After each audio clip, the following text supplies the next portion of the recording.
Amém, graças a Deus. E a graça de nosso Senhor Jesus Cristo seja com todos nós aqui do grupo, esta manhã, vocês que estão conosco, que vão estar ouvindo, vendo mais tarde, em outros momentos, que Deus possa nos abençoar ricamente. Nós vamos refletir na palavra de Deus e ter aqui um momento de comunhão e crescimento na graça do Senhor Jesus. Quero agradecer aos irmãos e irmãs que têm assistido às nossas lives e têm enviado mensagens de estímulo, carinhosas para nós de muitos lugares, várias cidades. Nós agradecemos aos irmãos e oramos pelos irmãos e irmãs para que continuem sendo abençoados e protegidos pelo Senhor. Muito obrigado mesmo. Nessa manhã nós vamos tomar um texto no Evangelho segundo escreveu Mateus, no capítulo 6 do seu Evangelho, e nós vamos ler os versos 19, 20 e 21. E vamos pensar algumas coisas que o Senhor Jesus coloca para nós aqui, e assim termos então a palavra de Deus nos iluminando, nos esclarecendo, nos apontando a direção e o caminho. No verso 19, o Senhor Jesus nos diz: não se preocupem em acumular riquezas aqui na terra, onde a traça e a ferrugem destroem, e onde ladrões arrombam e roubam. Guardem sim tesouros preciosos no céu, onde a traça e a ferrugem não destroem, e onde ladrões não arrombam e nem roubam. Pois onde estiverem as suas riquezas, lá estará também o seu coração. Essa é a palavra do Senhor Jesus aos seus discípulos, a nós aqui hoje e a toda a humanidade. É a palavra de Deus sendo revelada a todos nós. O Senhor Jesus está trabalhando o que nós conhecemos como o Sermão do Monte. Ele começa lá no capítulo 5 de Mateus e vai até o capítulo 7. São 3 capítulos onde o Senhor Jesus trabalha muitas questões relacionadas ao povo judeu, ao reino de Deus, e nós podemos tomar daí também algumas coisas para nós, igreja hoje, e também aos gentios em todos os tempos. Esse é um daqueles sermões difíceis de serem lidos, porque o Senhor Jesus nos mostra como realmente nós somos. Ele coloca cada um de nós numa visão pessoal, aquilo que eu sou em mim mesmo. Depois ele mostra aquilo que eu faço a partir disso que eu sou. E em terceiro, ele coloca para nós aquilo que deveríamos ser.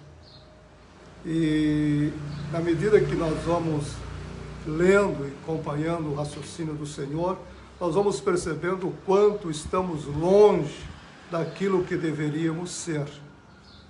Ele conclui isso no final do capítulo 5, quando diz que nós devemos ser perfeitos como o nosso Pai que está no céu é perfeito.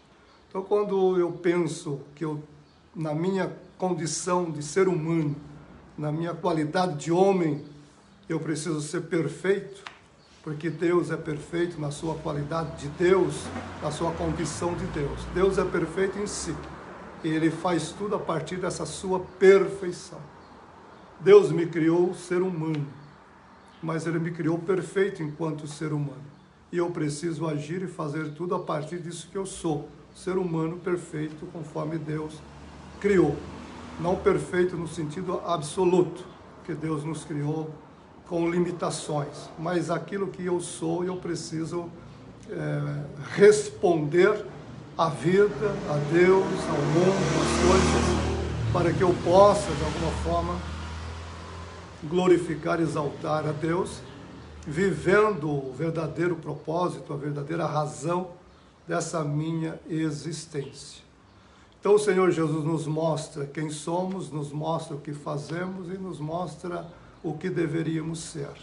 E deixa claro para nós que estamos completamente longe daquilo que era o propósito de Deus para nós. E como podemos voltar a ser aquilo que era o princípio? Só existe um meio de fazermos isto. É através do próprio Jesus. Então nós precisamos agora de Cristo para que através dele retomemos a nossa verdadeira vida, a nossa verdadeira condição de ser humano e a partir dele vamos produzir os frutos ou a vida que realmente Deus espera que vivamos ou os frutos que produziremos.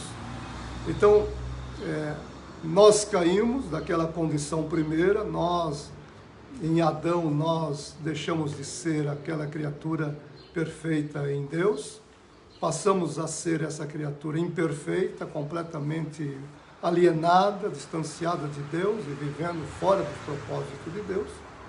Mas quando nós nos encontramos com Cristo, ou quando Cristo nos encontra, então há uma mudança em nós, há uma transformação em nós, no sentido primeiro da nossa consciência.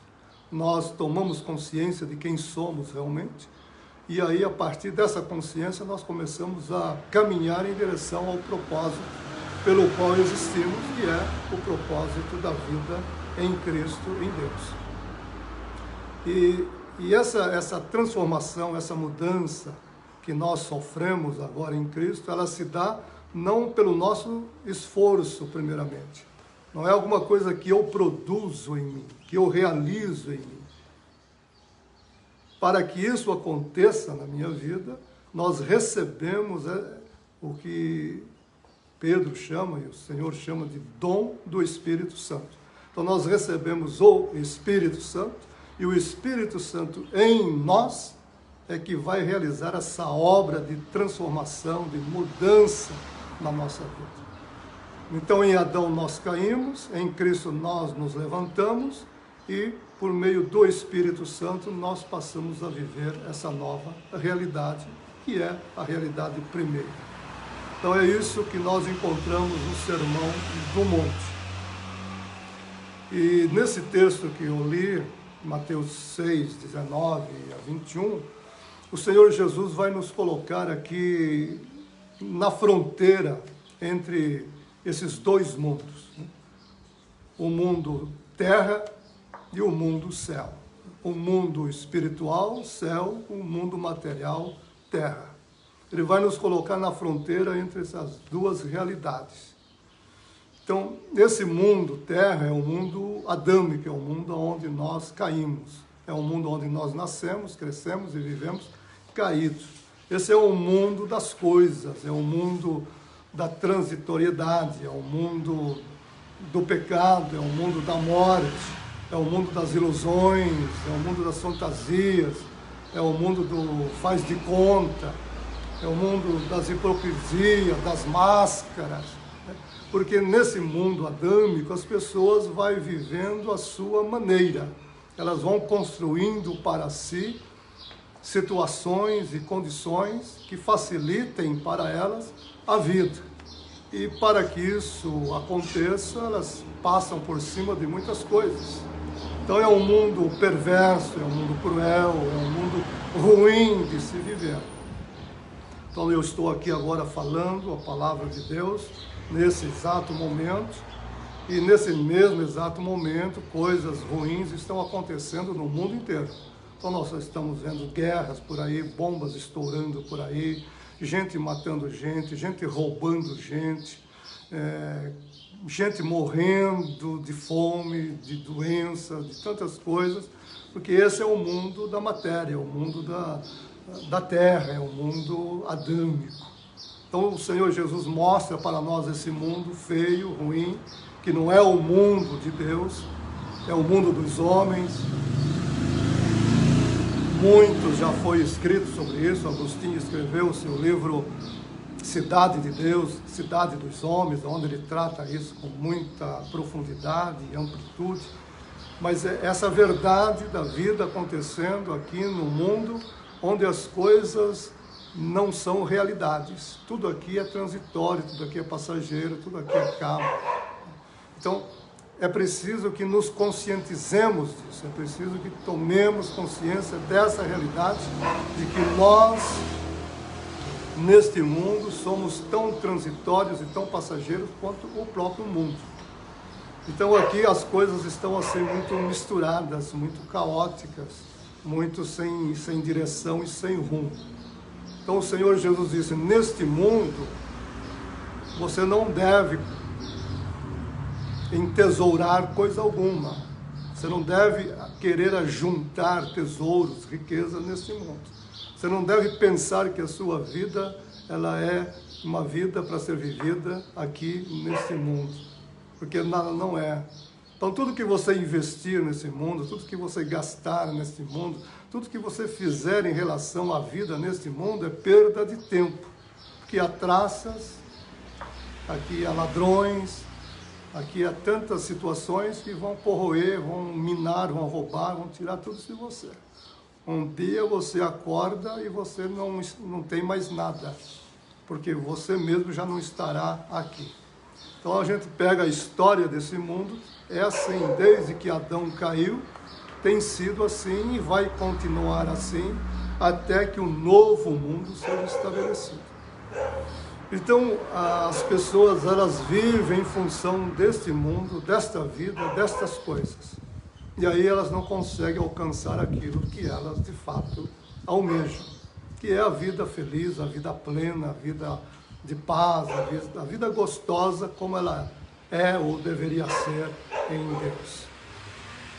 Então o Senhor Jesus nos coloca nessa fronteira, primeiro desse lado do mundo ruim, do mundo mal, do mundo que não permanece.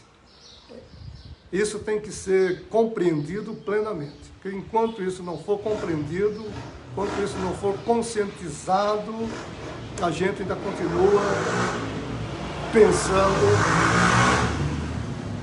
que esse mundo aqui é bom, que esse mundo aqui ainda vai dar certo, que uma hora ou outra um político vai se levantar e vai resolver as questões, alguma coisa vai acontecer, novas leis, novas descobertas científicas, novos conhecimentos tecnológicos. Então essas coisas, elas ficam alimentando as ilusões das pessoas. Lá no século XVIII, XIX, quando as pessoas achavam que a tecnologia, a ciência resolveria tudo, até a história da morte de Deus, porque ninguém mais precisaria de Deus, porque teriam tudo através da ciência, através da tecnologia. E nós já estamos no século XXI e nada disso aconteceu. E todas as expectativas para frente, toda tentativa de ver um futuro melhor a partir do agora, dentro dessa realidade de mundo, é ilusão, é perda de tempo, porque esse mundo vai de mal a pior. Esse mundo vai de mal a pior. O que nós vamos ter logo, pelo menos nós pensamos que será logo, é um movimento muito mais de opressão do que temos ainda hoje. Se nós temos o anticristo do Apocalipse, que é a culminância de tudo isso, que é o auge, o ápice de tudo isso, esse controle total, então nós vamos ver que o mundo está caminhando para algo ainda muito mais ruim do que já estamos vivendo. Então não há remédio para este mundo, não há remédio para essa situação. Qualquer um que queira juntar tesouro nesse mundo, achando que esse mundo vai dar certo, vai melhorar e a vida aqui é boa, é porque ele ainda não se conscientizou, não compreendeu a realidade desse mundo. E não tem como fugir disso, não tem como escapar disso, não tem como encontrar uma alternativa para isso. É assim e vai continuar assim até o seu final. Então o Senhor Jesus deixa isso muito claro. Ele diz, não se preocupem Não se ocupem, não se envolvam pensando em ajuntar riquezas aqui na terra. Não coloque este mundo como prioridade para a sua vida. Não tenha nesse mundo a ilusão de que nele você vai ser feliz e vai ter tudo o que você quer. Ele diz, porque nesse mundo a traça e a ferrugem destroem. Então, a própria situação do mundo, traça, ferrugem, são as próprias condições desse mundo. Esse mundo é assim. Então ele vai corroendo tudo o tempo todo. E diz, e mais, ladrões arrombam e roubam aquilo que você constrói. Então existem aí essas situações que devem ser compreendidas. Do outro lado deste mundo ruim, deste mundo mau, ele diz, antes, guarde os seus tesouros, ou ajunte os seus tesouros no céu. Ajunte os seus tesouros no céu. Então o céu é um outro mundo. O céu é o mundo de Deus. O céu é o mundo da realidade, o mundo da verdade. O céu é o mundo aonde Deus reina absoluto, onde a vontade de Deus é feita. Então, ajuntar tesouro no céu é ajuntar tesouro no reino de Deus, no mundo de Deus. É compreender que o céu, o mundo de Deus, é o mundo que vai, no futuro, absorver este mundo mau, este mundo ruim.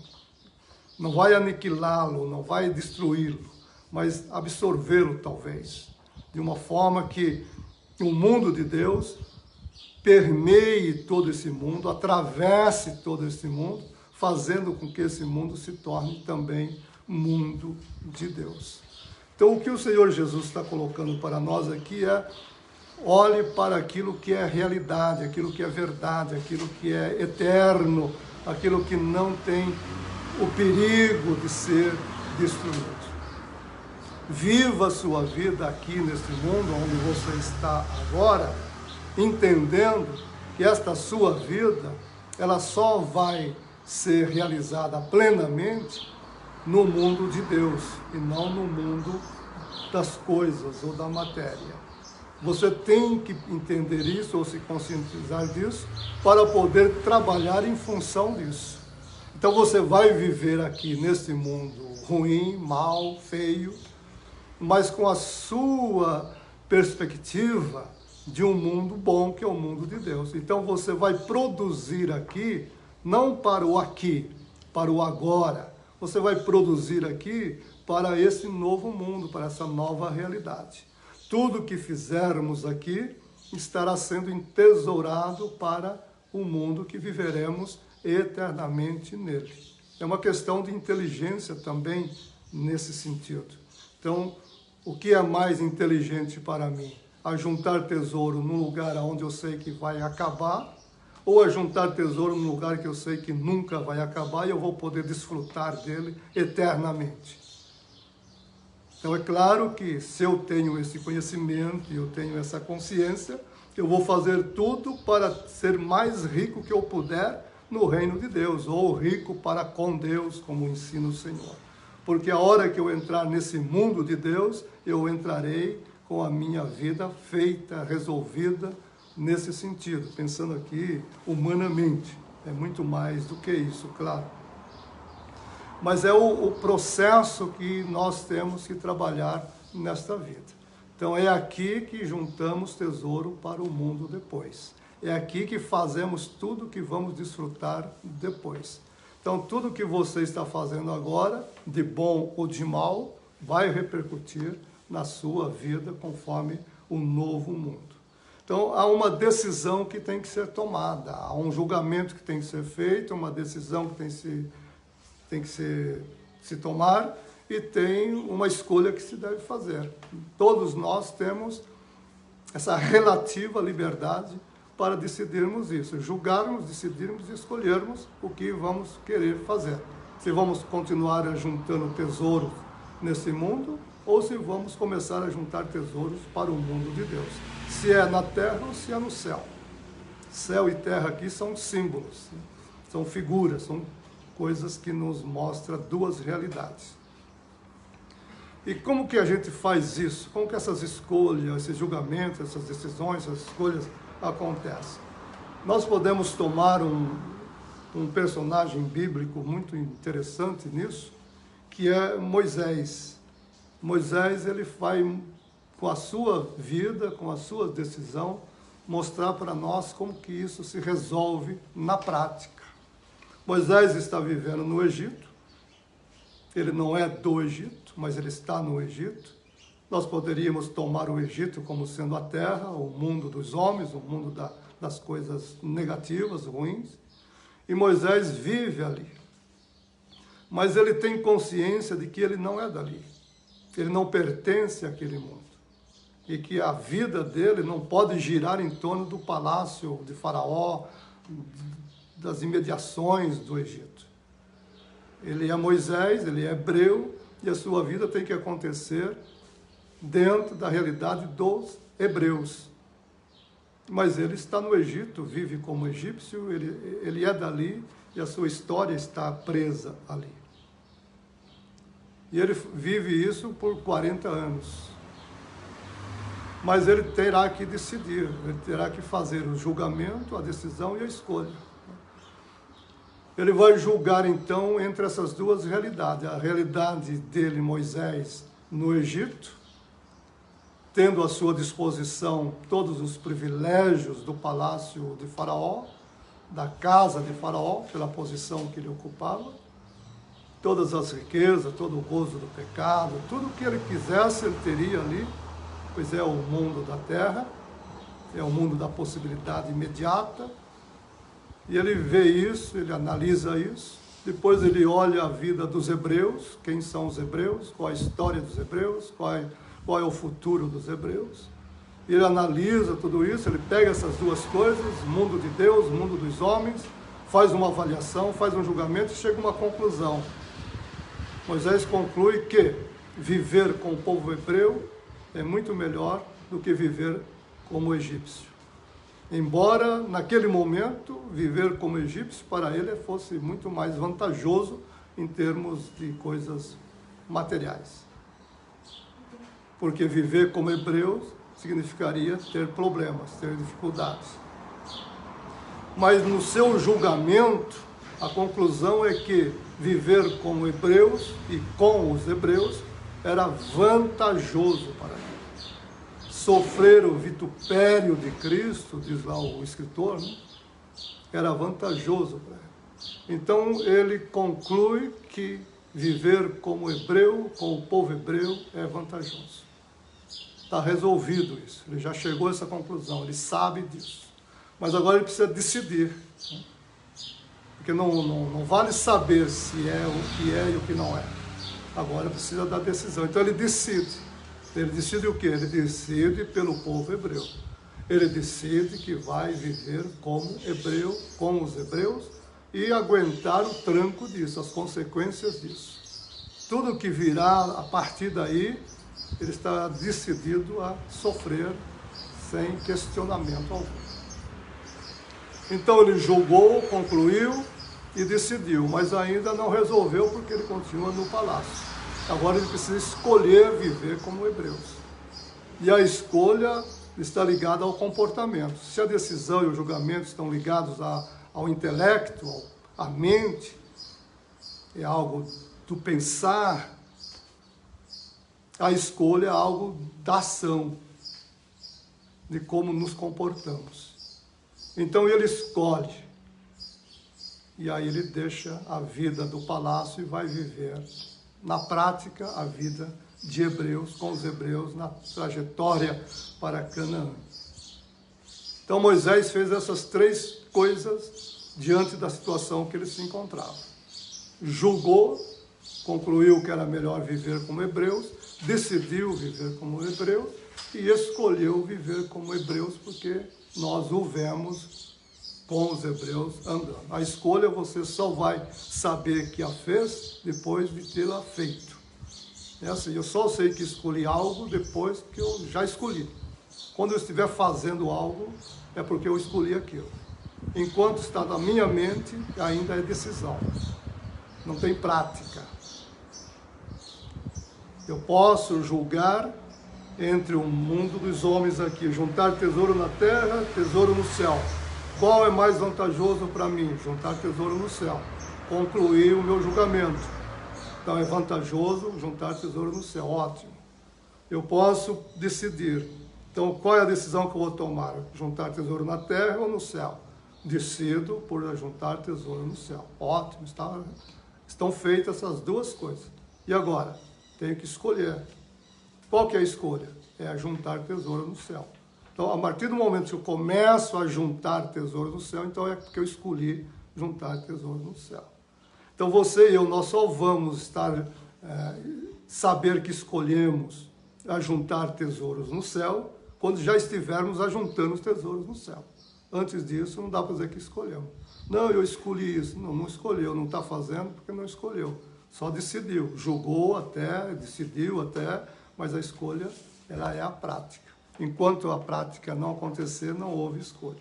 Então o Senhor Jesus, no verso 21, ele diz assim, onde estiver, note isso, a força que ele coloca aqui, onde estiver o seu coração. Onde que está o nosso coração? Aonde está o nosso tesouro? Então, onde estiver o seu tesouro, ali estará o seu coração. Veja que esse tesouro e o nosso coração estão ligados intimamente. É uma questão de paixão, de amor. Né? É uma questão de emoção. Aonde estiver o meu tesouro, o que é o seu tesouro? Se o céu é o seu tesouro, então o seu coração está no céu. E se o seu coração está no céu, tudo que você fizer será feito em função do céu. Se eu digo que o meu tesouro é o céu, mas as coisas que eu faço estão relacionadas às coisas da terra, é porque o meu tesouro ainda é da terra. Enquanto eu sou cristão, eu posso dizer eu sou cristão e o meu tesouro é Cristo. Mas se eu não estou vivendo Cristo, se eu não estou produzindo, reproduzindo Cristo, se eu não estou vivendo como Cristo, o meu tesouro não é Cristo, porque o meu coração não está. Então, a resposta ou a produção da realidade da vida, ela é do coração. Ela é desse comportamento. É o nosso comportamento que diz onde está o nosso tesouro. É como nos comportamos. Se eu me comporto egoisticamente, se eu me comporto de uma maneira individualista, eu sou cristão, mas eu sou egoísta, sou individualista, eu não produzo nada em relação ao céu. Claro que o meu tesouro não é Cristo, não é o céu, não é Deus. O meu tesouro ainda é terreno. É a terra e as coisas da terra. Eu me lembro que eu estava pregando, falando de escatologia um dia, uma senhora da igreja me disse, mas pastor, Jesus vai voltar logo mesmo? Eu disse, é o que eu espero, irmão. Mas a vida aqui está tão boa, será que não dá para demorar mais? Quer dizer, ela não tinha nenhum interesse dessa vida com o Senhor. Para ela, o que a vida aqui era boa, que as condições dela aqui eram boas. Ela tinha dinheiro, ela tinha uma família boa, ela tinha oportunidade de viagens para onde quisesse, estava nos restaurantes melhores quase todas as noites. Então, a vida está boa, eu querer céu, querer Cristo, querer Deus, para quê? Então, ela vai viver esse conforto pessoal e isso é que vai dar prazer para ela. Agora, quando o nosso tesouro é Cristo, nós somos, primeiramente, incomodados. Eu me lembro que eu preguei numa igreja onde fui convidado com a intenção de falar com umas pessoas egoístas, individualistas, etc. E eu dizia naquele meu sermão que seria impossível para alguém que tem Cristo, vive Cristo, seu tesouro é Cristo, sentar-se à mesa com talheres de prata, cristal, champanhe caríssima, comida das melhores e comer tranquilamente. Uma pessoa que tem Cristo, ela se incomoda. Qualquer luxo na sua vida, qualquer exagero na sua vida, a incomoda. Porque ela sabe que do lado dela tem gente morrendo de fome, de necessidade, tem gente passando mal por falta de coisa. Eu não conseguiria esbanjar a minha vida e as minhas coisas, sabendo que ao meu redor aquilo poderia contribuir de alguma forma para pelo menos amenizar a situação de um ser humano como eu. Então eu dizia lá que uma pessoa com Cristo na vida, se o tesouro for Cristo, se o tesouro é o céu, claro que você pode ir ao restaurante, pode comer a sua comida, seu peixe, seu filé mignon, o que você quiser, tomar a sua champanhe de 50 mil reais, etc. Não há nada de errado quanto a fazer isso. Mas se nós temos Cristo e Cristo é o nosso tesouro, alguma coisa vai nos incomodar. Alguma coisa vai nos incomodar até mesmo quando estamos diante de uma boutique, diante dos valores de roupas, de calçados, é meu. Alguém disse, pastor, isso é meu. Eu me lembro, era um empresário, depois desse sermão, ele me disse, pastor, dinheiro é meu. E eu tenho o direito de usá-lo como eu quiser. Disse, você não tem nada, nem a sua vida é sua. Você não é de si mesmo. Você tem um dono. Deus te criou, te deu existência e está te mantendo. E as coisas que você consegue graças a Ele. Se você não reconhecer isso, você um dia vai estar diante dele e vai ter que responder a Ele isso. Então são essas inconsequências. Jesus disse várias vezes aos seus discípulos, não sejam inconsequentes. Não sejam inconsequentes. Se você é luz, seja luz. Se você é sal, seja sal. Se você é do céu, viva como gente do céu. Se eu sou o seu Senhor, obedeça-me. Não sejam inconsequentes. Então, meus queridos irmãos e irmãs, nosso Senhor Jesus, bendito seja o seu nome, Ele nos coloca nessa fronteira, entre esses dois mundos, essas duas realidades. Ele quer que tomemos consciência deste mundo de cá, o mundo de Adão, o mundo do pecado, o mundo da morte, o mundo das coisas, o mundo das ilusões, da mentira, do auto-engano, e que compreendamos que tudo isso não vale a pena. Não vale a pena porque isso afronta Deus, está na contramão de Deus. E do outro lado, Ele nos mostra o mundo de Deus, a realidade da vida em Deus, com Deus, para Deus. E aí Ele diz, agora você faz você mesmo o julgamento dessas coisas. Julgue entre essas duas realidades. Conclua desse seu julgamento qual é mais importante para você.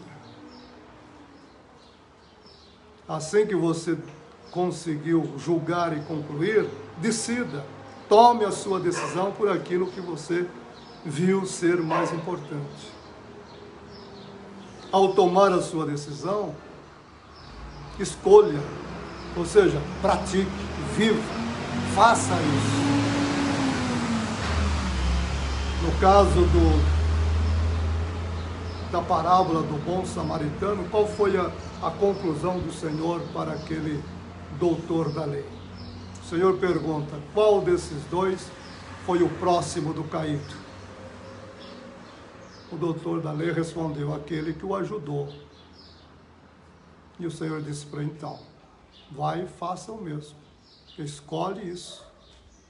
Escolhe viver como próximo daquele que precisa de você. Se nós entendermos isso, o nosso tesouro será de verdade Cristo. E toda a nossa vida vai ser vivida em função dele, com ele, por ele e para ele, nessa comunhão feliz e eternamente. Mas se não compreendermos isto, mesmo sendo cristão, nós vamos continuar juntando tesouro na terra, vivendo pelos valores da terra, vivendo pelas questões transitórias. E aí nós não vamos ser cristãos felizes, alegres, satisfeitos em Cristo. Até poderemos ser cristãos felizes e satisfeitos em nós mesmos e nas coisas que temos. E até dizermos que as temos em consequência de sermos abençoados por Deus. Mas que não haverá disso nenhum fruto, não haverá disso nenhuma resposta de amor em Cristo. E aí a vida não vai valer a pena. Que Deus nos abençoe, nos guarde, que o Senhor nos ajude a compreender isso mais e mais. Que não fiquemos apenas na fronteira, pensando neste e naquele, mas que tomemos a decisão e façamos a escolha de entrar nesse novo mundo e vivê-lo de verdade, para que essa graça divina em nós seja conhecida e percebida aonde estiver. Que Deus nos ajude, em nome de Jesus. Amém e amém.